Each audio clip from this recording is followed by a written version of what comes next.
everybody, my name's UkeKooki and welcome back for more Gnoll Way Home! It's now time for Chapter 2! Leftovers and Soup.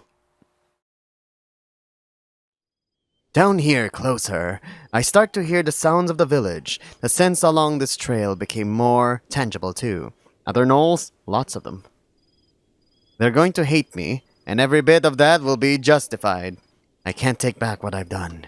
Stinky's ears perk from a deep sigh I failed to mask. Hey, things are gonna turn out fine.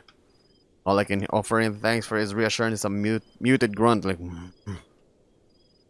And if anyone tries to pick a fight with you, they'll have to go through me.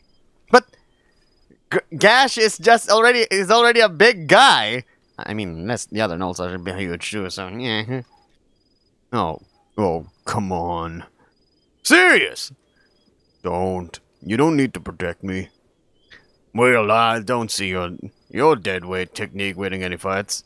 I rebuke him with a glower. But it just makes him grin even wider.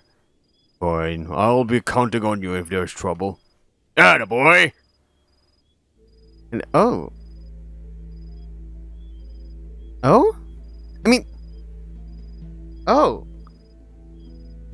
There's palpable tension in the air when we set foot in the village. While the others are torn away by various greetings and embraces, I'm left adrift in a sea of narrowed eyes and a wave of whispers. All that scrutiny, all the mistrust, it's writ pain, plain as day on their faces, and it twits the knife of trepidation that's been stuck in my side this entire journey. They already know who I am. They know what I am. They keep their distance at first, watching, waiting. Then a shrill battle cry sounds out, and the children arrive. Not the children! There has to be a dozen of them. No, 100! That's a more respectable number to get beaten up by. The first introduces himself to me with a running kick to the dick. Oh no! Oh! I crumpled instantly, which the others take as a sign of encouragement. In seconds, they're upon me. No, but not my dick!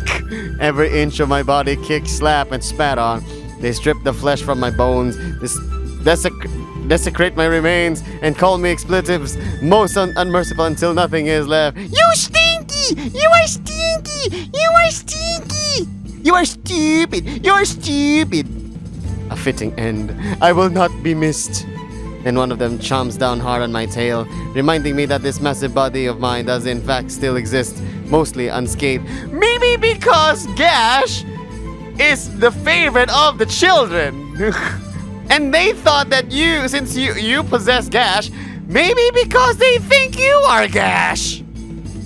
But the slings and barbs still hurt on the inside. Oi, brats! The beating sis morale improves. This here's my minion. I defeat him first. Laid him low in a single blow. Technically correct. An impressive collective of murmurs riots on my pint-sized assailants. Go ahead, minion. Show them who you belong to. Bark like a dog. What? The armistice wavers. The children look to me expectantly. He's really going to make me do this. Bark. Gotta need more than that, minion. I take a deep breath. There's no salvaging this! If Laios can do it, I can do it too!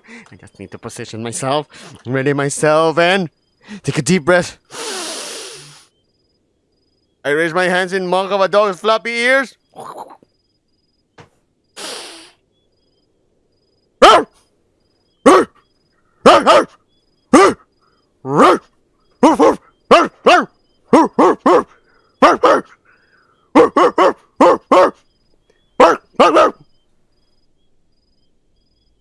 There was a dog outside barking at me.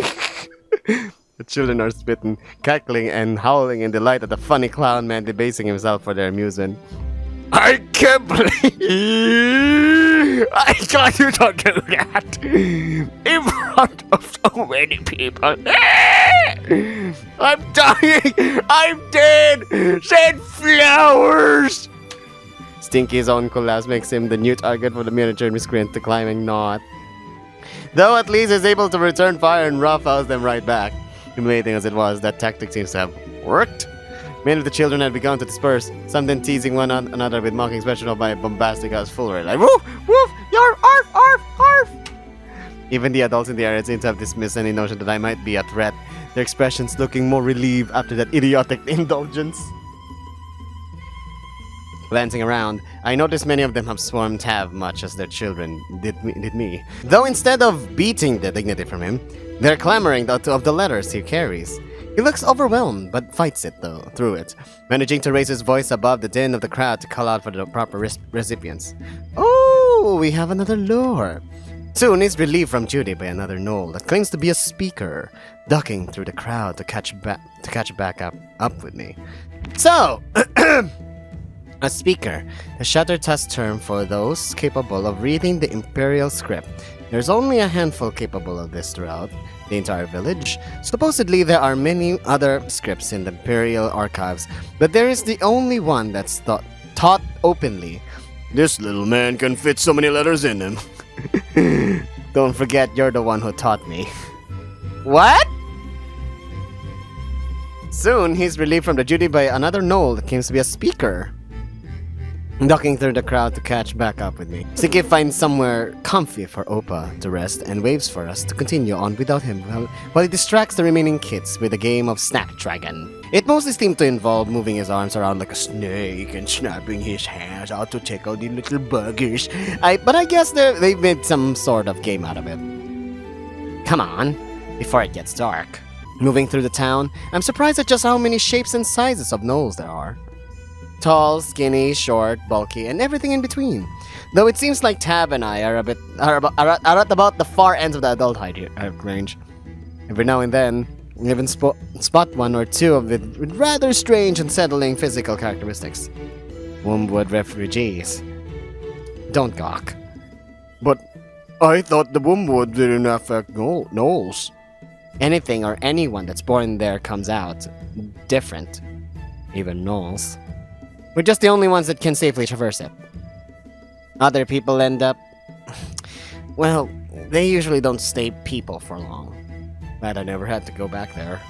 As we continue our trek, I notice a wide variety of dress and on display as well. In a plethora of different styles. As well as more casual nudity than Tab seems comfortable with. He hurriedly takes me by the paw as we navigate through the crowded village streets. Oh, this looks unfinished. Even though there's only a few dozen buildings total, it seems like there's considerably more gnolls than that living here. The overall atmosphere seems lively, with plenty of open chatter throughout the streets. From what little I managed to pick up as we pass through, it seems a lot of it is about me. My ears swivel a few times as I hear people mention that I could use some soap. Soup! It's soup! Sorry, soup! Soup does sound... Soup does sound really good right now. I ran out of bonus fruits hours ago. Rest sounds pretty good too. It's been a long travel day, and Tav made that journey twice today. He pauses as we reach one of the larger buildings on the far end of town, scrutinizing the drape drawn over its entrance before relinquishing a soft sigh. Matron's busy. We'll have to wait. He leans back against the side of the hut and slides down it, exhaling a deep sigh as he finally lets himself rest for the first time today. I move to sit alongside him, but have to pause first to set down those wicker baskets he'd laden me with. I'd forgotten all about them. So, the matron, guess she's the one in charge around here? Sort of. We don't have a traditional matron like the old tribes. So, that's the normal thing for tribes to have? A matron in charge? Some of them. Mostly the ones in and around the Wombwood. The others were led by warlords instead, but I don't think there's any of them left anymore. The Empire saw that. And the Empire saw too that. I quickly tried to push the conversation forward, stumbling a bit. So, what makes this patron so special? In the awkward silence that follows, I realize that probably sounds a little more cynical than I intended. I mean, not to say she isn't. He huffs a beleaguered sigh. I'm just making things worse again, aren't I?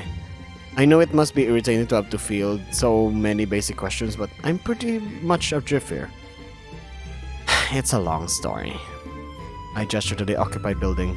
I think we got time. He glowers, but soon leans his head back in defeat, acquiescing. Acquiescing? The Imperials wiped out most of the tribes during the Grand Crusade. Not just the Gnolls, pretty much everyone that wouldn't bend the knee to them. Sounds pretty typical for an empire. I guess. They want everyone to do good little workers. Loyal Imperial dogs. And whoever they can't convert, they kill. Brutal. And yet, what? And yet, that's what they call us! I look around, thinking back to all the Gnolls I've met so far. Calling them brutal is a bit far-fetched. Kind old Opa. Energetic but well-meaning Stinky. Okay, maybe the kids earned that descriptor. But even with everything Tab's going through, brutal might be the last word I'd use to describe him. So, they either tame the savages or break them. According to them, yeah. But even when you break a tribe, there's still pieces left over. He scans his head around, observing the village as it stands now, so full of life. And this is where they end up, Gnolls with no tribe left. Huh. Well, they seem to be doing all right now.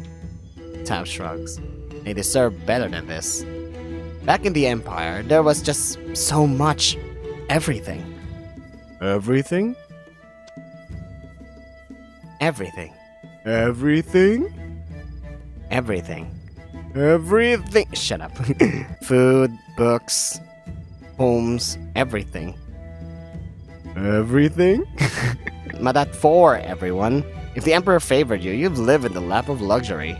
And if he scorned you, you slept in the gutters. The part we grew up in was the worst of the worst. Trash in the streets, tar in the water, smog in the air, plagues in the people. Even the houses got sick. The houses? No! Not the houses! Anything but the houses! They said it was right where us Gnolls belong. He pauses, surveying again and sighing. This is better than that at least. But the spoils that the Emperor's favored enjoy. It's wasted on them. I started to get a pretty good idea of why Tab and Gash left the city. But it doesn't seem that life outside it is everything he wanted it to be. And the Empire probably not likely to change, is it? No. They're pretty good at stamping out dissidents, or turning them against one another. It's easy to get folks to agree on what's wrong, way harder to get them to agree on what's right. That's what Wrath used to say. He's the only one that made any progress. Who's that? The big damn hero that stood up to the Empire until he gave up. He led a rebellion. Several, actually, I think. They freed a bunch of indentured servants. The Empire doesn't like it when you call them slaves. But it didn't amount to much in the end. No matter how hard they fought, the Empire's just too big. Anywhere they deliberated just ended up with a target on its back. At some point, the people didn't even want to be saved anymore. So, what happened? Why he gave up? He got old and sad. Decided he was done fighting. Helped found the village here. Brought together all the broken pieces that were left over. Oh! I guess that's why it's called Shattertusk? Yeah, the old warlords took pride in their tusks. The bigger the better. Said those made them good leaders. Strong and virile. The smaller Gnoll prods at one of his own rather scrawny endowments. Didn't do them much good when the Crusade swept through. I reach up to feel over one of the oversized tusks jutting up from my own muzzle. Virile, huh? Just superstition. It don't really mean anything. I think the bigger your dick, the better you will be leading. I stifle a cackle as a pair of satisfied-looking Gnolls emerge from the hut. My nose immediately picks up quite a bit of sweat and musk radiating from them. As the two depart, playfully chattering under their breath and nudging at one another, I notice Tab rise and head in. I follow quickly behind after I gather up the basket. already getting used to staying within the leash's domain. Ooh! Ooh! The interior of the matron's hut is more spacious than I expected. The first thing that catches my eye is a truly massive shank of meat that lies upon a low table near the doorway. Behind it is, I'm surprised to see a roaring fire lighting up a stone hearth with a bubbling cauldron upon it. Is it finally time? For soup? An old woman, tall and gangly, hums softly to herself as she slices through the massive hunk of meat with effortless grace. The bone-carved knife in the paw splits the flesh with unnatural ease. I look to Tav to try and gauge etiquette here, but his ears perk as a curtain is drawn open on the other side of the abode. A gruff voice from behind it beckons to him. Tav motions for me to stay here, heading behind the curtain and leaving me alone with who I can only assume is the matron. Oh, that's the matron? Oh, that's the wife, must be. I linger awkwardly, trying to peek behind the partition before she chuckles dryly. Her voice has a harsh quality to it, thickly accented in a melodic way I've only heard a few times around town so far. This ain't the place for snooping around. Get your prying ears away, boy. I flinch, wheeling around to meet her gaze with paws instinctively raising to plead innocence. Her chuckling rise into a distinct sharp cackle that sends a twinge of terror up my spine. Come here, demon boy. Let Nika have a look at this one. I feel my ear pinned back at her command, submitting and moving closer to spite my nerves. Even though I'm bigger than her, there's something about her voice and presence that commands respect. Before I even realize she's close enough to do so, she's got a paw grasping my chin, roughly thrusting it upward to examine me. I freeze in place, terrified of that intense look in her eye and that sadistic smirk that stretches across her muzzle. Seems to be working. It takes me a moment to realize she's talking about the color. Is she the one that made it? She lets my head drop back down and I struggle to stand before her without quaking. Just remember, you take this off, your head go boom. I can't tell if that's her idea of a joke or not, but she sure does seem to be feasting on my fear at the prospect of sudden head explosion. Aha! Never seen a demon shake like that before. You piss on my floor. You're the one cleaning it up. She punctuated the thread with a chiving wave of her index finger, and a few accompanying clicks of the tongue. Calm yourself, boy. Nika ain't gonna hurt you less you give me reason to. I gulped, trying to steal my resolve. This one got a name? Corey Smith? She makes a tour around me, examining and prodding at my body in a way that only makes me more tense. Looks about the same. This one. Smells the same too. At this distance, I can parse her smell as well without even needing to close my eyes. Yeah, she smells! Oh! Her smell brings to mind poisonous plants, rot, and death. There's a commanding malice to her scent that makes me quiver. It somehow reminds me of that place. Quit just sniffing around, boy, or I'll put those nose of yours in my cauldron. She brandishes that wicked-looking knife with a terrifying grin, going, Sorry, I didn't mean to. What are you making in there anyway? Soup? You really don't know anything, eh? Brewing poultices.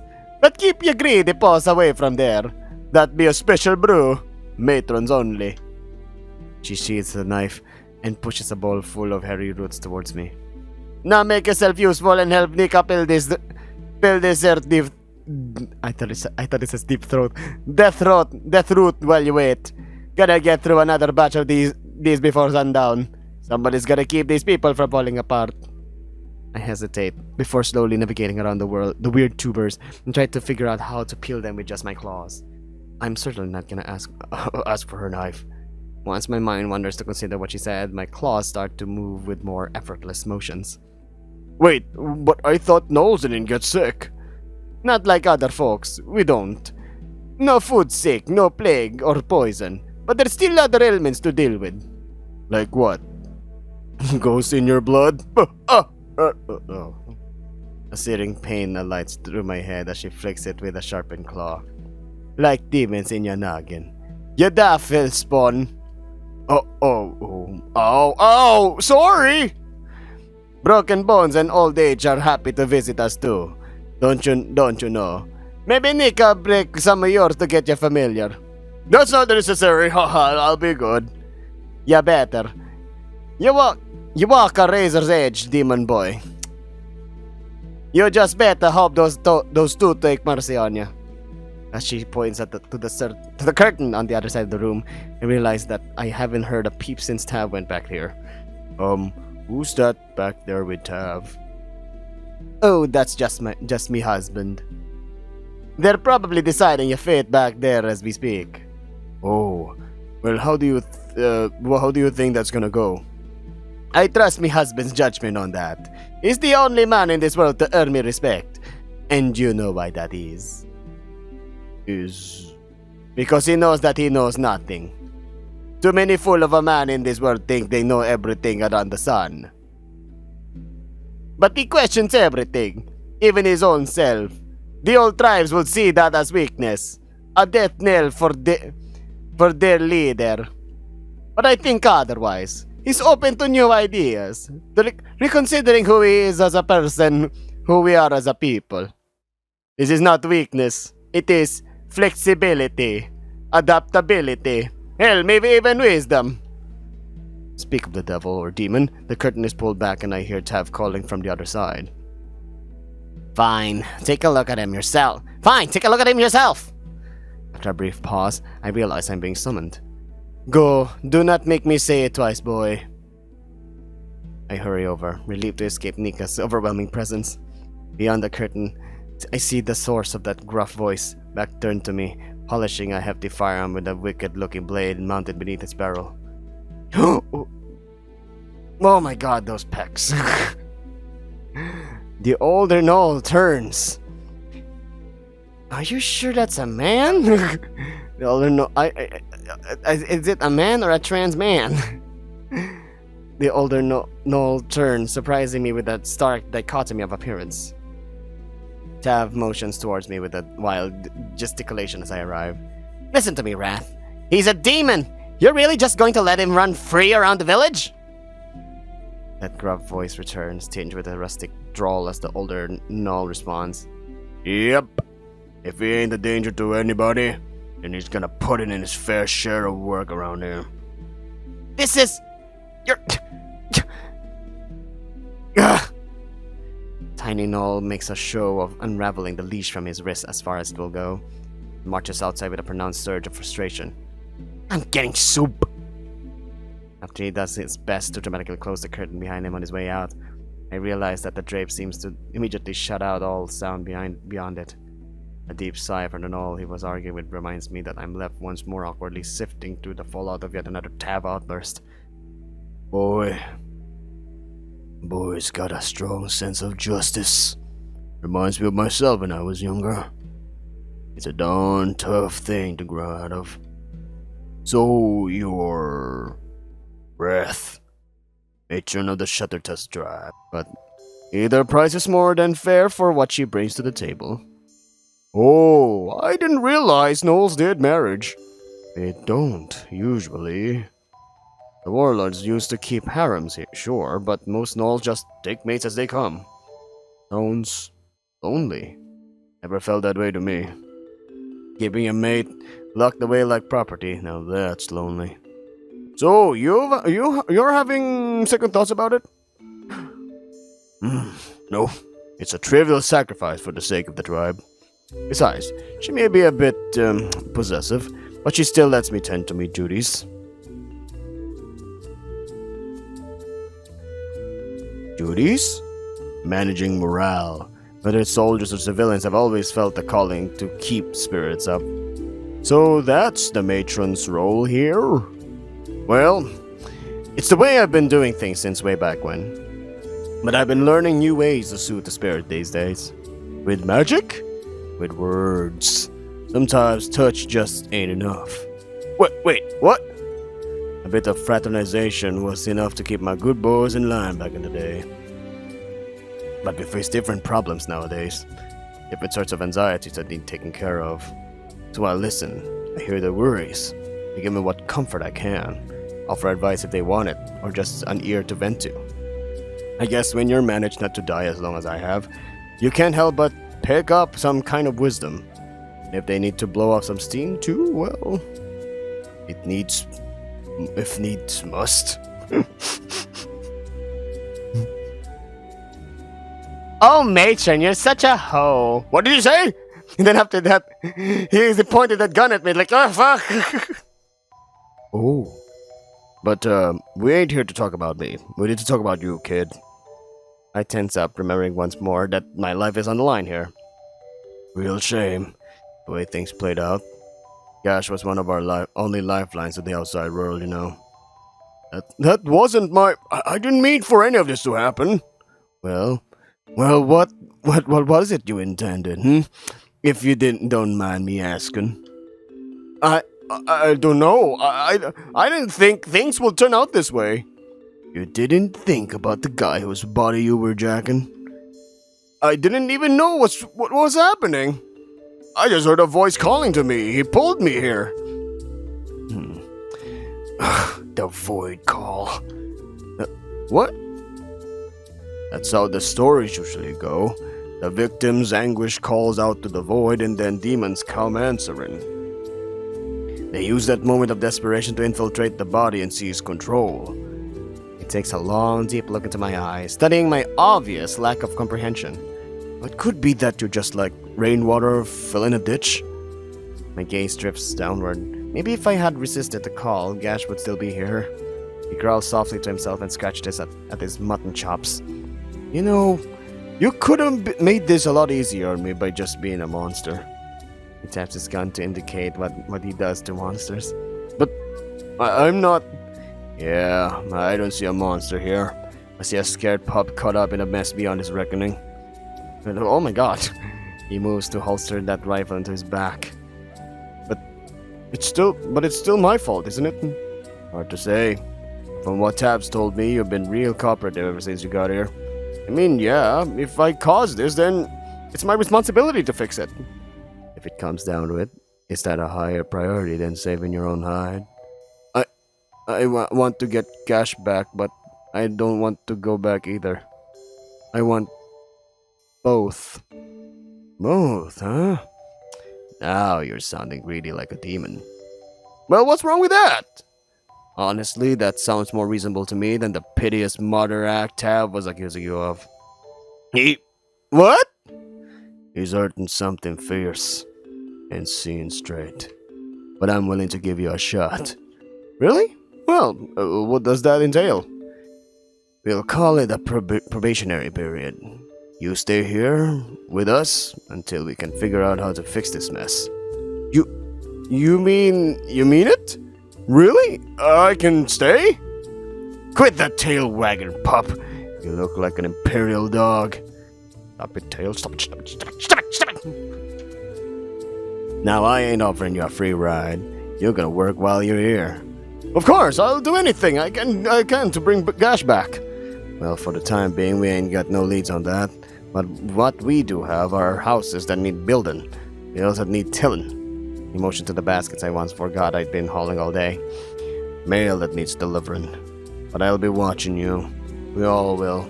If you're gonna be one of us, you need to be on your best damn behavior. You'll make a good boy out of you yet. My tail verges on whiplash. Now let's get that damn collar off you. And then after that, he called Nicholas, like, come here, woman! He looks to the partition and heads over to tug it open. She didn't hear all that, did she? Nah. The shroud here makes it the perfect place to talk things out in confidence. Oh, thank whatever gods they have here. Wife! Get in here!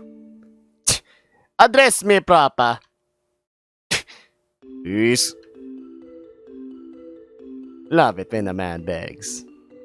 Will you just get this damn thing off of him? You want it removed?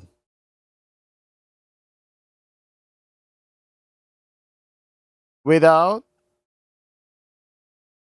killing him, yes.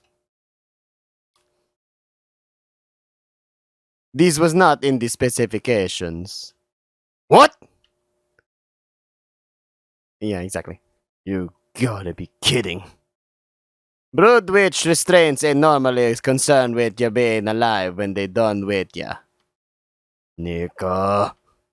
I mean, if you want the collar back intact, I could take the head off with me flesh carver. Nika. Here comes the existential threat again. I take some me time to sit down and cradle my knees as they hash things out. After being dismissed from the matron's hot collar intact, I find my growing appetite managing to steal focus from the pall of despair that hangs above me. I have a few passing gnolls inquire if I am headed for soup, and motion for me to follow along. I need this. Following their lead, I soon find myself in a rather sizable congregation of gnolls bound for the large cave mouth just outside of town. A wave of tantalizing soup smell passes through them, visible through their instinctive reactions as noses reflexively draws up into the wind to sample it. I don't realize how much I'm salivating until I notice the snickers of a few onlookers. How am I supposed to keep it all with tusks this big? Getting closer, I see a few gnolls already headed back to the opposite way towards the village, laden with the hardy earthen pots full of soup. But I'm not sure why it's being prepared in a cave. I'm not long to consider that before an answer makes itself apparent. Oh! The soup is from the mountains! Inside the cave, dozens of rocky pools bubble with water cast in the golden glow by the setting sun. As steam rises from them, I spot bits of fragrant vegetation and hunks of identifiable meat slowly softening in their embrace. A group of gnolls work out to stir in a few ingredients while directing us poor, hungry souls to which pools are ready. In other words, the pools are hot springs, and they turn that hot springs into a giant cauldron for soup. At last, I've made it! I'm at soup! Finally, I'm at soup! I'm at the soup store! Can't wait even a second longer, grabbing from a nearby stack what I assume to be a bowl for communal use and scooping some out, which, much like the gnolls before me, I take a deep whiff, the steam tickling my brain as it softens my sinuses. It's too hot, but I'm hungry, but it's hot! But I'm hungry, but it's hot! Hunger defeats reason. A yawl escapes me, drawing further snickers from the other gnolls as they see me bested by my soup that is too hot! Damn it! I'm solidifying my clownish reputation here, but I don't care. I'll clown for soup! Swept up in the sweet embrace of soup, as time slips away as I down bowl after bowl of the savory delight. Each pull offers new flavors and aromas. I can't help but overindulge a little, or maybe a lot. Hey, maybe give some to them? Before long, my sloshing soup got strains under the weight of my gluttony. In the embrace of that blissful broth, I barely noticed the crowd around me migrates and further into the cave, sweeping me up along with them. Oh. It goes to show you really are foreign from this village. Beyond the initial culinary calderas, I'm greeted by a very different use case for natural hot springs. Both my bowl and loincloth are so taken by helpful hands, and I'm left standing naked and afraid before dozens of bathing gnolls. Oh my god!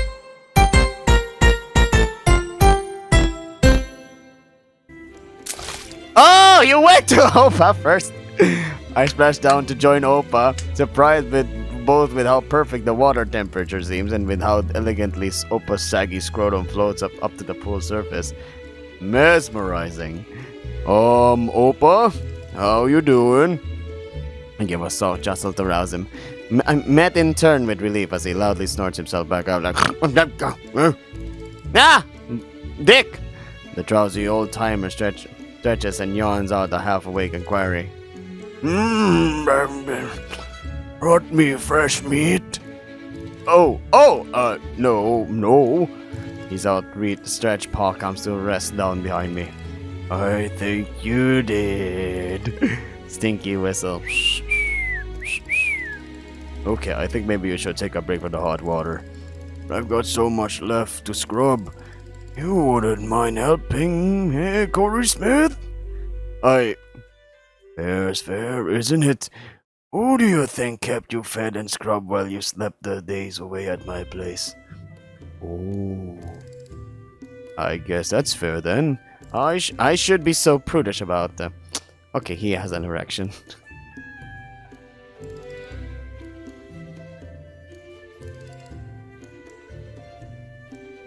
He has an erection. He has a bloody freaking erection. He has an erection. Old man dick.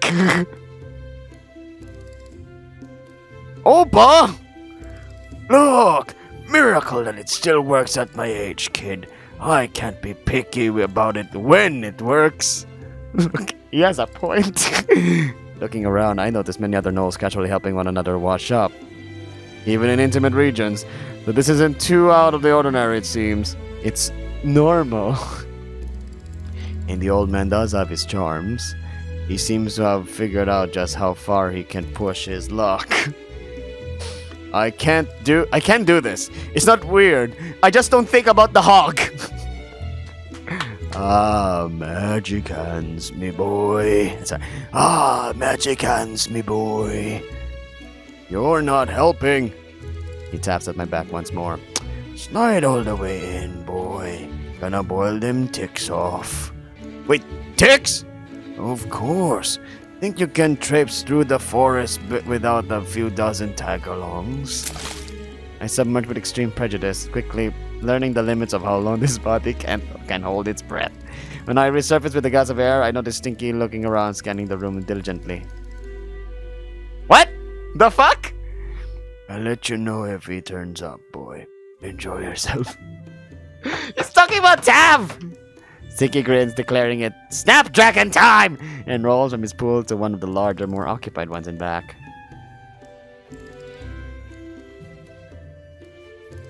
This time, Snapdragon appears to involve him hiding underwater and suddenly yanking people's underneath. Ooh! Opa silences my question with a foot paw raised up to my snout.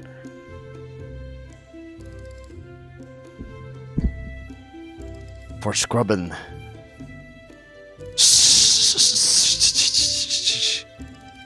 It's time for scrubbing. Yeah. Right. Despite the dutiful ministrations I've been tasked with, why are we here with Old Man Dick? I end up feeling surprisingly relaxed and refreshed here. Sure, it's loud, hot, and smelly, but it's comforting. I can see the gnolls chatting, playing, bonding, dicking, fucking. And here I am, finding comfort in the chaos. I'm at soup! I'm at soup!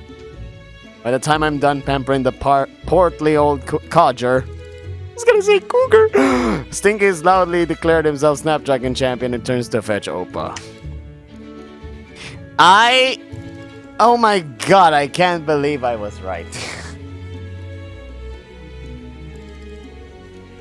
I am bloody freaking right. I knew that. I knew Stinky was a bit female. Was trans when I saw the tits. I thought it was just man tits, but no, it's actually tits. Yeah, smoke 'em. Didn't even have to voke 'em. Right. What exactly is that? Oh, you ain't got voking in hell? Oh, well, I'd give you a show, but I'm tapped out. Good thing, too. I don't want a case of the quakes while I'm in town. My lack of understanding could fill the book. But I'm sure you got plenty of stuff in hell that puts me to shame. Is it true you've got chariots fueled by the burning blood of ancient dragons? Sure. I want to go there. What? He turns and catches Opa, threatening to doze off again. Alright, Opa. Let's find us a room before it's too dark. Oh, I hadn't considered that. Do you guys do inns or...? Most of the places here are common houses. First come, first serve one. Tav and Gash have their own place, though. They prefer their privacy. Right, I spot Tav peeling himself away from a gaggle of young women that had begun braiding his hair so he can head for the exit. I disembarked to give chase, but pause first. Thanks, by the way, for earlier, I mean. I'm not good with kids. Kids are easy. Just gotta think of their level. I'm a natural. Right, well, I guess I'll see you guys tomorrow. Probably! I leave open Stinky's capable hands and hurry to catch up with Tav. What? You're in a towel? Put a towel on. I forgot. He has Empire life. Oh, right. So, tonight, you're staying where I can keep an eye on you. He holds up his wrist, tapping the lead. And you better take good care to keep that body clean. And you're just borrowing it. He hasn't given up, even after everything that's happened. Something about that makes my tail wag a little. I guess I can let myself cling to a bit of hope as well. Ah, that's the end of our soup! You idiot, you idiot! It's all your fault. We're at the tunnel. As you run through the labyrinth, the mire of sewers sprawling beneath the city, that's all you can think about. This is so cool! You fucked up. It's all your fault. You were in such high spirits. You'd finally scrimp and save enough to make something nice for him, sorry. Another muckrackers. They always talk about their families too. The porcine orc that was too bristly to pass up as a proper domesticated piggy. He sang the praises of every new lover he laid with. The mischief of rat folk that suffused the crew. The crew, they were always so proud of their seasonal litters. Even the Flarekin bragged about these tadpoles. But they have the right to be here. Documents and permissions and the blessing of the Emperor to scrounge through his cities refuse like bottom feeders. You lowered your guard, let him slip. The supervisor, the slave driver, his ears perk up at that. He knew you were undocumented. That's why he paid you only a quarter salary after the others had already gone. He knew how much the right pair of hands were worth to the right employer. Small hands, tender hands, handy hands nobody would miss. If he had known how young you really were, he'd have sold you up for a pretty penny too already. But you're big for your age, strong for your age, made for labors, too bothersome for your betters. That's what the city needs. This accursed city, a maze for rats, choking, suffocating, binding. It's so narrow, pressing in from all sides. Your lungs burn from exertion. The vile miasma of the sewer sears your sense of smell with every sharp inhalation. You can't get sick from it, they say. You're a perfect fit for the sewers, they say. Just roll around in the muck like the mindless savage they know who you to be. Bow and scrape and play the fool and hope against hope. Hope and hope against hope they don't notice! But now they've noticed. You couldn't even do the right thing. You couldn't even do that right. That city undulates around you, slums cavorting and contorting to make you lose your way. He knows where you live. A quick tip to the whelp snatchers, a few coins in exchange, and just like that, Tav will be gone. Those vile dogs will find him. They'll drag him away to another orphanarium. They'll sell him to the highest bidder. He's too good for that. He's so sweet, so smart. He already knows more letters than you do. You can't let them take him. You can't let him go. Home. Oh, this is home. Shabby little hovel the two of you had built together. The merest semblance of shelter in a city that floods with indifference. You clutch that silly little thing in your paws, the thing you spent months trying to cobble together. It was supposed to be a gift for his name day, celebration, but now you have to go somewhere. Anywhere but here. Some place where they can't take him away from you. And you smell them. Your heart sinks. You're not alone. You were followed. You fucking fool! You turn, ready to fight, to defend him at any cost. But the titanic figure that towers before you snatches away any hope of victory. His gargantuan bulk ascends into the void of night above. Without a face. His companion slithers beside you, faster than you can blink. It's over. When it said it's over, they literally meant it. It's really over. I awaken with a gasp, heart pounding in my chest, sweat pouring from my body despite the brisk chill of the arid night. So, Corey Smith, do you like the memories of Gash?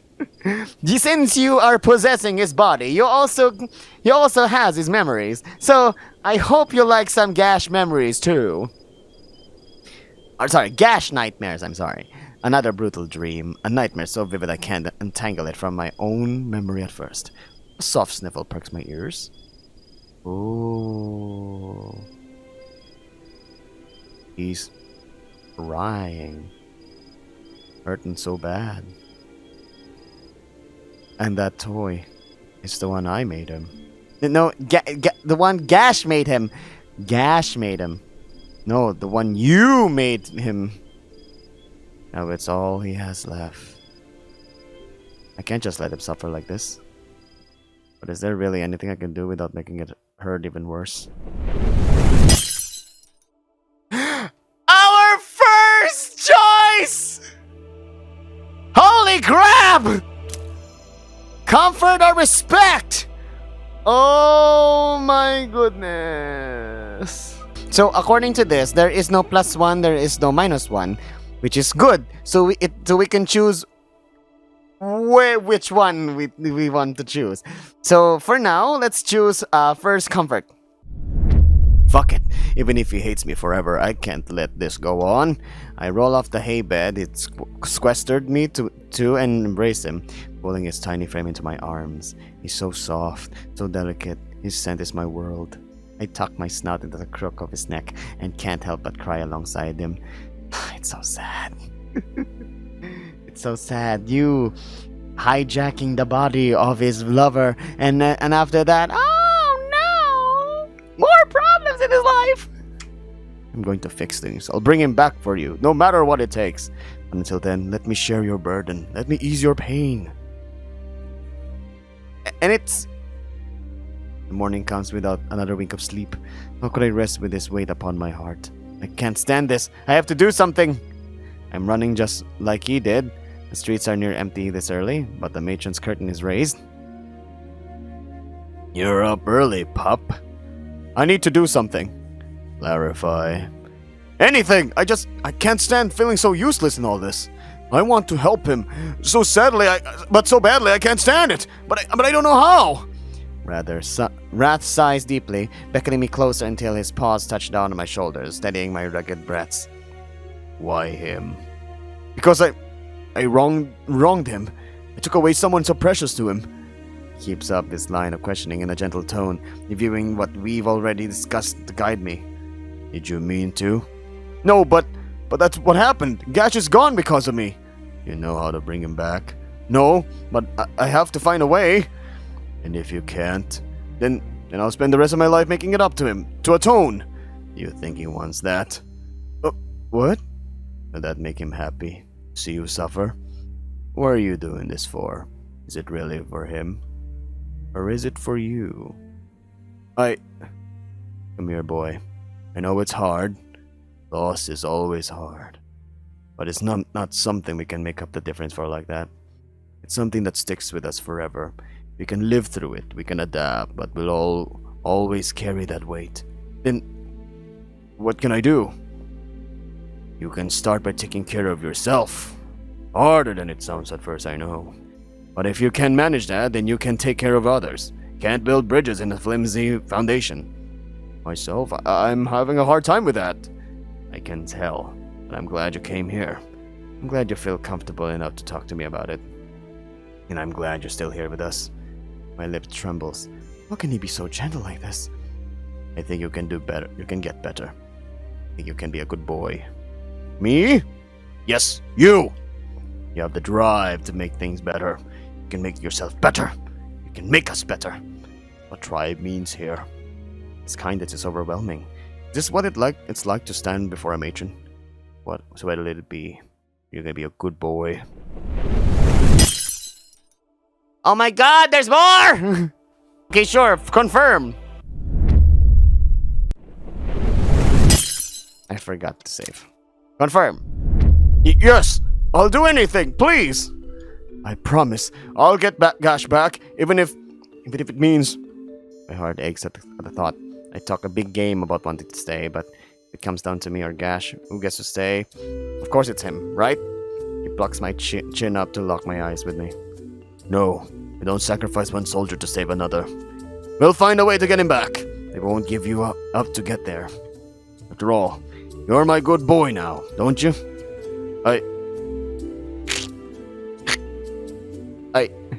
I'm on the verge of tears. It's definitely to hold back this extra gooey ones. Nope, here they come. I No! Bro!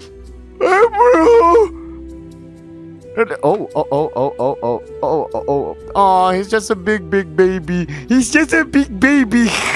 No wonder Tal loves him. He cradles my head to his chest.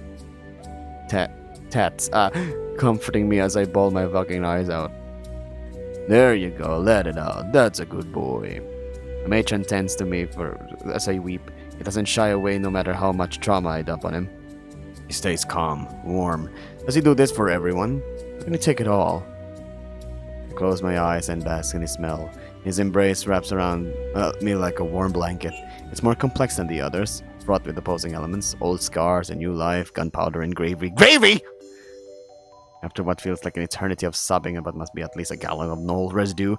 Oh, the soup is coming out from my eyes! His counsel brings me to rest at least.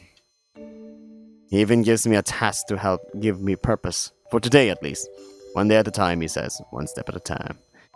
I leave with one of the wicker baskets we'd brought with us and rough directions and some deliveries to make. In the meantime, I spent with the matron. It seems the bulk of the town was roused from slumber. The streets packed with myriad conversations, bartering, and more than a little good-spirited roughhousing. A few friendly waves and curious nods greet me as I pass through. With most folks not having permanent abodes here, you have to ask around for less whereabouts to find the recipients for these parcels. It seems most folks rely on their noses to find who they're looking for around here, but seeing as I'm not familiar enough yet, this might take a while. Oh, I like the first one better. Because it feels like the same art. But anyway, the first I managed to find in the outer rim of the village is a plump gnoll on the shorter end, barely any taller than Tav. Oh, hi! He's in a densely packed cluster of gnolls gathered around a lone egg sitting on the ground, cautiously observing and sniffing at it. He pulls himself away from that riveting entertainment to accept a few poorly bound books from my basket. Though his stoic, somewhat sleepy expression barely changes any, I can tell he's a bit melancholic about the delivery. He explains that they're books on animal husbandry and farming almanacs. He can wrangle a speaker later to help him learn what's inside, but it's hard to get it started. Started without any livestock or seeds to lay the groundwork with. They've been gently encouraging that egg ever since they found it, but even the warmest of the number has yet to hatch it. It smells alive, though, and it trembles down and again, so they're certain it's been sired proper. I know I have other deliveries to make, but this is something I can do too. For the next few hours, we sit and pore over those books, looking for any hints on proper poultry pampering. We managed to identify the egg at last, that of a barmy dust pheasant. They bury their eggs in shallow dunes to let the warm sands heat them evenly and keep them hidden. The egg must have been left abandoned and unburied, and there's likely a great many more to be found in the dunes beyond. After a few tries to recreate those conditions, the crowd erupts into joyous excitement when a tiny beak pierces up through shell and sand, peeping up a storm. Maybe the little peeper's instinct told it to stay inside while exposed out on the surface. Maybe it just needed a firm bed of sand around it to push free of its shell instead of just wobbling around. Either way, it feels great to see them so excited over this. Whee! A bird.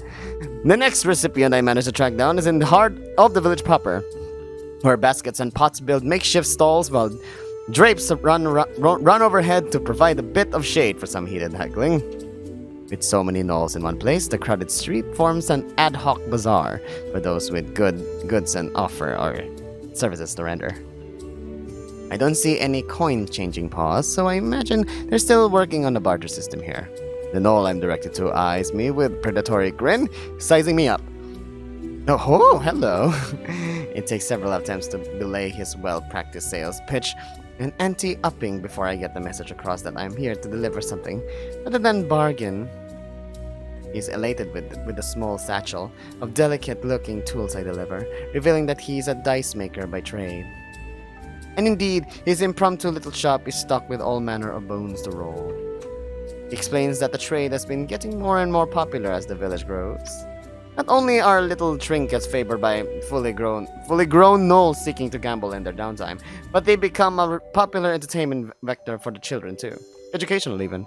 He shows me his special dice with numbers and letters printed on them.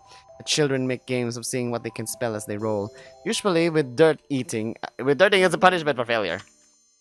Recognizing I'm no stranger to letters myself, he quickly tried to upsell me on a full set, and it takes quite some time to pry myself away without simply breaking into a full sprint escape. We're back at the soup! The next delivery takes me back into the hot springs, which suits me just fine, as by my reckoning it's nearly soup o'clock. The dour-looking gnoll sipping soup from a stain stares at me with a profound intensity as I deliver a set of very sharp needles to him. Oh. I love it. He examines the needles closely, pricking at the finger to draw a droplet of blood, and nodding his head in satisfaction with his results. So it's sharp, yes. He explains that he's a piercer. Many of the refugees here hailed from tribes that use piercings to denote their spiritual beliefs or romantic preferences. Specifically, it's common to have distinct piercings to denote funerary preferences in case you're found dead by strangers. Earth Mother adherents typically preferred earthen burial. Brood Mother, faithful were to be eaten. Tide Lord, disciples were to be cast into the sea, and so on. I couldn't help but ask about his one lack of piercings, given his profession. He explained that his remaining ones were a bit more intimate, but he lost the ones in his ear when his son died. Oh, is it big? Okay, I see the visual. Okay, I realize I should probably drop it there. My job is done, but he seems like he could use someone to talk. I sit with him and bowl up some soup. I ask about his son. He seems surprised, but his expression softens to allow at least a hint of a smile as he reminisces. He says his son had a difficult life, born with demons that tormented him until the end. Seizures, mood swings, and so much screaming. The demons took him just before his 10th summer. Afterwards, they found a demon bulb the size of a fist in his head while cleaning his bones. He has a tumor! That even with his demons, he still had so much joy inside of him. The piercer explains that he'll carry that smile with him always. He then lifts his kerchief to show the fang necklace he keeps beneath it. Oh!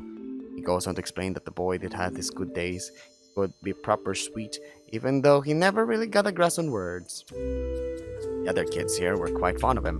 They love rolling bones together, so he had the dice maker make them each a set from the boy's remains to remember him by. He looks a bit less grim after our chat. That felt good, I think! I'm finally down to the last of the deliveries. This one's a letter. Actually, sealed with wax and everything. I had thought Tav had handled all of these. Maybe this one got mixed into the basket by mistake. This stem resembles an overflowing beer stain. I suspect the golden color of the wax is meant to resemble ale to match the theme. And not pee. Even though it looks a lot like pee. A scar it's addressed to, apparently a grouchy old chimera, according to the helpful folks pointing me along his trail. It doesn't take long to find him in the outskirts of town, resting on a stone outcropping where he can stare out in the wilderness unbothered. I can feel the color's tug starting to nag at me. This must be near the end of my range. Yes. Yep, that's a guy who has a bounty on his head. In just one look, I understand what they meant by chimera. He definitely doesn't look entirely Gnoll. And the glare he sends my way doesn't look he's interested in company, so I'll try to keep the delivery brief. Scar? A letter for you. With a sigh, he holds out his hand expectantly. Oh, I guess you don't need a speaker. The harsh, deep gravel of his voice is tinged with annoyance and a bit of reptilian rasp. Good eye. Ain't gone out on me yet. As I hand over the letter and he starts to tear it up, I can't help but feel there's something off about him. I close my eyes and focus on his scent. It's almost become second nature by this point. Wait, there's nothing? He has no scent? He's scentless? How is it possible? He's got no scent whatsoever. It's actually kind of unsettling. And I don't remember seeing him at soup last night either. Quit giving me that look. I already told you and your little boyfriend I'm retired. Say what? My what? Simmer down there, kid. Don't take a speaker to read between the lines with you two. That blush of yours sure ain't doing you any favors if you're trying to keep it under wraps. Oh wait, he's smiling. I need to get my Crowley voice on. And that blush of yours sure ain't doing you any favors if you're trying to keep it under wraps. I sputter and recoil at the brazen assertion, a nervous cackle escaping me unbidden. Am I blushing? I think my ears are splayed, and my tail is waving anxiously. Just the thought of me and Tab. Like, ooh. But he means Gash, so these two were even closer than I thought. The old chimera grumbles as he crumples up the letter, already having finishing it during my little freak out, and then woo! Drinks are on me, he says. As if I can't just pop by on an afternoon stroll. I see his fat ass marching halfway across the realm to pay us a visit. The big guy, you probably figured, got himself a new temple and fancies himself a holy man now. My ears perk. A holy man? Like the kind that can banish demons? If you can put up with his preaching, sure. He always said he was a master of spirits. Where? We gotta go find him! Not like you get far in Imperial territory without a guide. Then show me! Now listen here. I busted my tail to get you pups out of the Empire, and now you want me to take you back? His thick reptilian tail thwomps hard against the ground, either to emphasize his point or just because he's getting riled. This is important! Simmer down, kid. The hell's gone into you. Exactly! Hell's gotten into me! You ain't making a lick of sense. Look, Scar. It's Scar, right? I don't know how you knew him or how you haven't heard by now, but honestly, this town is rife with gossip. Out with it, kid. Gash is gone. A demon took over his body. It's me. I'm the demon. Hi, hello. Name's Corey Smith. Boy, you better quit playing games. I fall.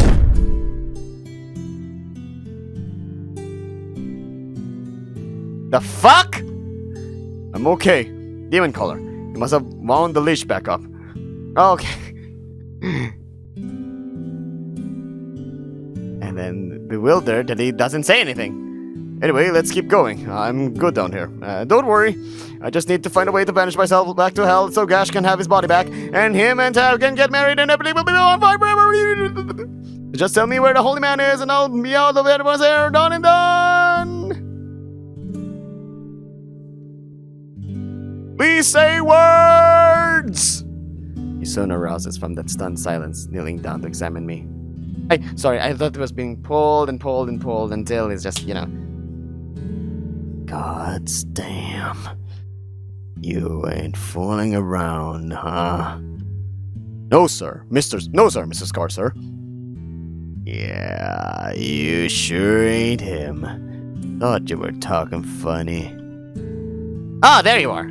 Tab stomps through the dirt furiously, following the direction the leash dangles from his wrist like some kind of dowsing rod. What the hell are you doing out here? Mailman. I thought I told you to stay close so I could keep an eye on you. Can I get up now? He grunts and unwinds the leash a bit more. I breathe a sigh of relief as the rest of my body wakes back up, slowly finding my way back to my feet. Look, I'm sorry about last night, but I think I found a solution. You're in no position to... Just listen! For once, just listen to me! I know you're hurt. I'm hurting too! This sucks for everyone! But please, please just hear me out for once before you shut me down. Why is everyone so quiet and just continue? Alright, so Scar here knows a holy man that might be able to exorcise me. You mean... bigot? I suppose it might work. Scar. Look, he's set up shop deep in Pyrelands. It'd take a miracle to get there without papers. Don't you make that face, kid. It's not like you could take us anyway. After all, you're retired, right? Scar, you said you got these two out of the Empire, right? So they're important to you, hmm? This might be the only chance we have to save Gash. So please, if there's any way we can make this happen... You're serious about this? As serious as can be, Demon's honor. Hail!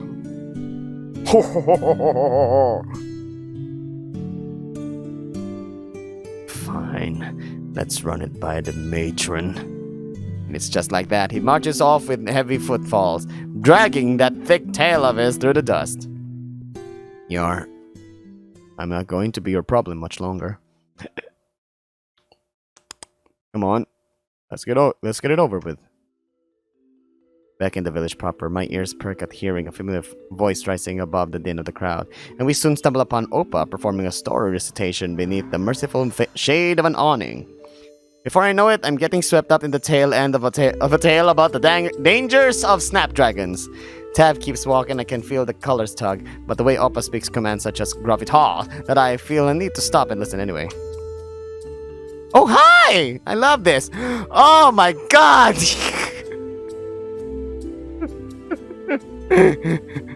Stinky is such a woman. And Stinky loves to want to listen. They're all hyenas and I love it! And it seems I'm not the only one. He's got the younger children enraptured as well. Also Stinky. He's got no less than 3 of the little buggers crawling over him for the best seats in the house to hear Opa's storytelling. Most of the older gnolls don't look nearly as enthused, but are happy to bask in the shade's caress of the very least. As his story wraps up, he motions to retire from the recitation, but the children's pleading soon convinces him to stay for just one more. With my recent arrival in town apparently still on their minds, their cheers soon turn to demands for a story about demons. Oh, yeah, I want to listen to that too. Demons? Big, scary, creepy, crawly, sinful, salacious... Demons? The cheering reaches a crescendo. The old man knows how to play it to a crowd. Then, how about the tale of a good demon? Tab stops dead in his tracks as he hears that, returning to my side to listen. I haven't heard this one. Oh, he just ripped it out of his ass! As Opa sets the scene with a vivid depiction of a mad mage's sanctum in the heart of the Empire, gesticulating wildly to sell the spectacle of his story, Tab snags the journal back from me and inks up his claw to begin recording every word. But the mad mage, Fistandantarus, vile voker that he was, didn't know what he'd bargained for when he called a demon to occupy his own body. He thought he could sequester it away in his oh so brilliant mind to command its power without losing himself to the demon's influence. But once the summoning was complete, he grew not muscles to enhance his diminutive frame, nor the wicked claws, horns, or fangs he reviled in his peers. Instead, he grew the most dreadful thing of all, dear boys and girls. Please say Dick, please say Dick. He pauses for dramatic effect. A conscience! An audible gasp echoed to the audience. Stinky is particularly like, ooh, like, oh, a conscience? The power-hungry mage has summoned himself, not a sinful conspirator or fiendish brute, but an honest-to-goodness good demon. The poor demon was trapped indeed, languishing in old Fisty's head for months after this failed summoning. It admonished him for each vile experiment he conducted, rebuked him for the cruel treatment of his familiars, and even scolded him when he failed to bathe. At last he could suffer no more of his nagging and reproach. He wouldn't let some lowly demon tell him what to do. So he forged a baleful gem to seal the demon within, cackling with glee as it begged for mercy. But the mad mage knew no mercy, and so brought his staff thundering down upon the ritual circle to cast the demon out once and for all. But the demons aren't dealt with so easily, my friends. When the mad mage awoke, he found no breath with which to scream, no more to curse the fate that had befallen him. He had trapped himself within the gem. The demon's scheme proved fruitful at last. It had studied his secrets and learned quickly, sabotaging his ritual at the last moment to curse him with the very prison he sought to sequester it in. Free at last, the demon took his body for itself. And do you know what he did with that body? He masturbated! He pauses once more to spur audience interaction before continuing. The demon became a champion of justice, righting wrongs and vanquishing villains across the empire. So if even a demon can be good, what excuse do you little whelps have? And the old Gnoll's teasing remarks draw a wave of giggles from the little one. As Opa wraps up and the crowd starts to disperse, I return my gaze to Tav and see him looking at the journal fondly. The story proved a nice change of pace after the heated discussion outside the village. Even Tav can't help but smile a little as he puts the finishing touches on the entry. But a part of them wonders why Opa decided to tell that particular story. You don't think you made it up just because of me, do you? I don't think so. That sounds pretty practiced, like he's told it plenty of times before. I peek closer to see what he's written. It looks like he managed to capture every word, even with the brisk pace Opa spoke at. That's really impressive, actually. Do you always record his stories? He passes the book back to me, avoiding my gaze. When I can. Storytelling is historically an oral tradition for the Gnolls. But if nobody writes it down, it might get forgotten someday. And that's just so sad. To think that after you're gone, nobody will remember who you were or what you did. Your legacy just vanished. Here comes that feeling again. I just can't stand to see him spiral like this. I know I'm not responsible for cheering him up, but I dig deep anyway, searching my memory for a less gloomy paradigm to parrot. I like to imagine that even after you're gone, the people whose lives you touch will carry on your legacy. And when they're all dead too. Think! Well, I suppose it's like a pebble in a pond, isn't it? The kindness you drop in the water influences the people around you to be more kind in turn, and that keeps rippling outward. Eventually, you can't even see the ripples anymore, but the pond itself stands higher overall. You never know what kind of legacy might end up being even more impactful than whatever written records manage to survive the ages. I know I'd rather make the world a little kinder instead of being remembered forever as the guy who sold shitty copper or something. Well, I'm still going to write down as much as I can, but that's a really nice thought, actually. It reminds me of some philosophy books Gash used to read to me. Oh, was he a big reader too? He's the one that taught me. Fought Tusk and Claw to sneak discarded books back for me when he worked as a trash picker. Really? I guess he was smarter than I realized. Yeah, I just wish he realized that himself. You made it! I was worried you'd miss story time. Kinda got caught up in it by surprise, actually. We were about to go to the matron's hut with Scar. Scar? He's here? Oh yeah, I guess he must have gone ahead of us to see the matron. Wait a minute! Stinky balls in that direction without any word. Well, this is going to be a mess. Stinky skull dancing like... We've arrived to fight that partition drawn shut with Nika standing guard to keep Stinky out from behind it. Calm yourself, boy. They won't be long. But it's been so long. He'll even recognize me. I'm sure he can already smell you. Shroud doesn't block that. This boy be testing me one and only nerve. Stinky, let's help out with some poultice prep. But I'm sure Nika could use the help with your medicine anyway. After some time spent crushing up dried nettles and making paste from that root, the curtain finally opens. Some tensions like, oh my god! Don't tell me that Stinky and Scar had a past. It's either they've been together or father and son. Some tension hangs in the air as the two older gnolls join us from behind the curtain. You've been busy, pup. Oh, yeah, delivery's taken care of. Mailman. Yeah. Only been here a day and already you've hatched a scheme to get yourself exercised. Oh yeah, that too. Now, my first instinct, and forgive my mistrustful nature, is that a sudden plan to take a handful of my good boys back into the Wormwood with you smells like a goddamn trap. Wormwood? Oh, yeah, I guess that's the only way back to the Empire. But I reckon I should practice a bit more of what I preach and give you a chance to prove yourself. So, you mean? If Tav's willing to accompany you, of course, leash and all. But I ain't gonna force you. None of you! This needs to be something all three of y'all wanna partake in.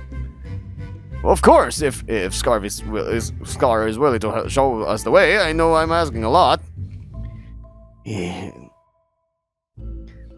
It's not like I'm of any use farting away my golden years in this place.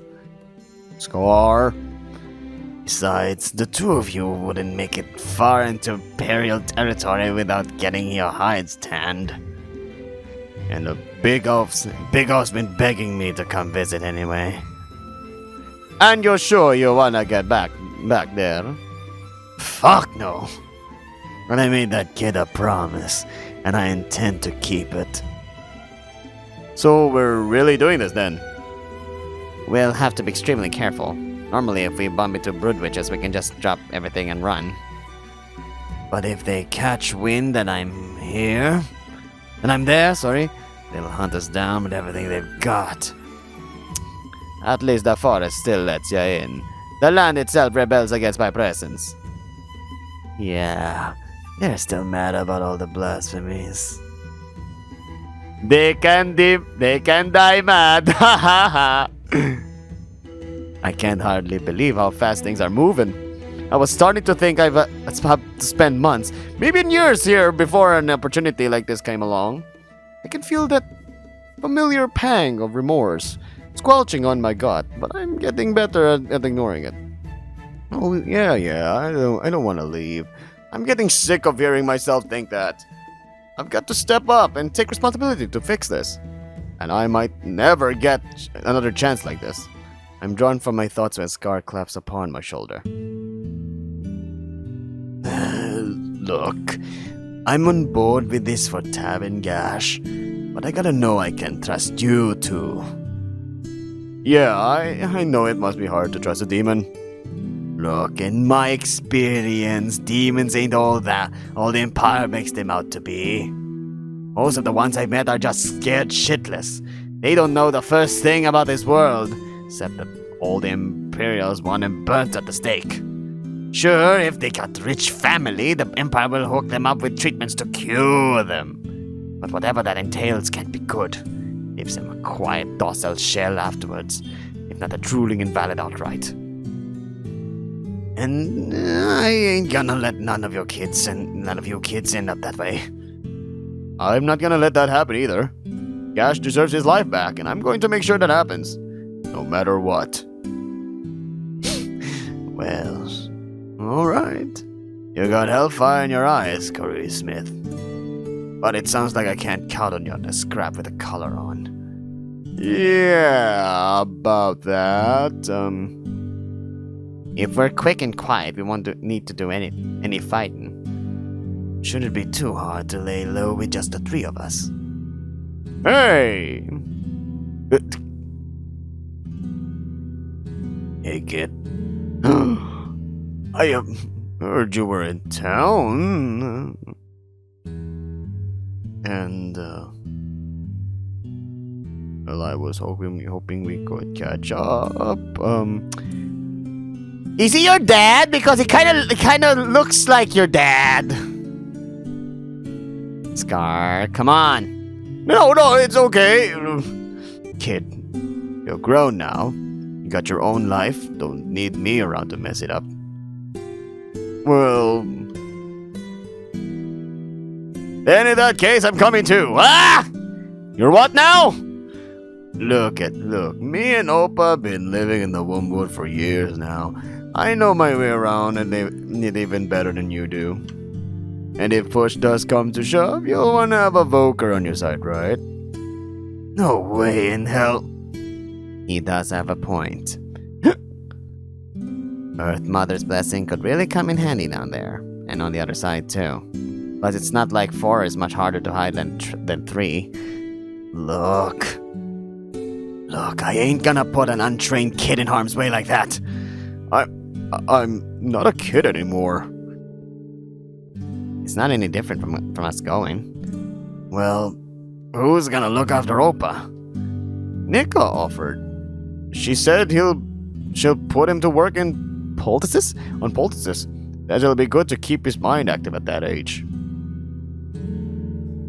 Fine. You ain't my problem anymore. You're free to do whatever you want. I'll go tell Opa. So, that was depressing. Family stuff, yeah. Makes me glad I'm an orphan. Really? No. Hey, Gash is your family, and he'll be back real soon. Yeah. Wanna go get soup? Yeah. I didn't get to spend much time in Shattertusk, after all. But I'm glad there was soup. End of chapter 2! More to come soon! Patreon! I love this game. I love this story. Let's go back and try to answer respect. No, I don't want to. No, I don't deserve to hold him, to feel his embrace or bask in his scent. I'm the one that did this to him. The source of all his suffering. It will only twist the knife to offer him succor in this body. A cruel jest, salt in his wounds, dirt in his eye.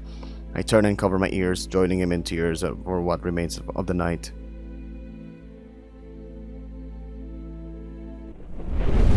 Okay, if I deny... I want to be, but... no, I'm not. I'm responsible for so much pain and suffering. So I can call myself that after what I've done. I don't deserve your kindness. I'm sorry.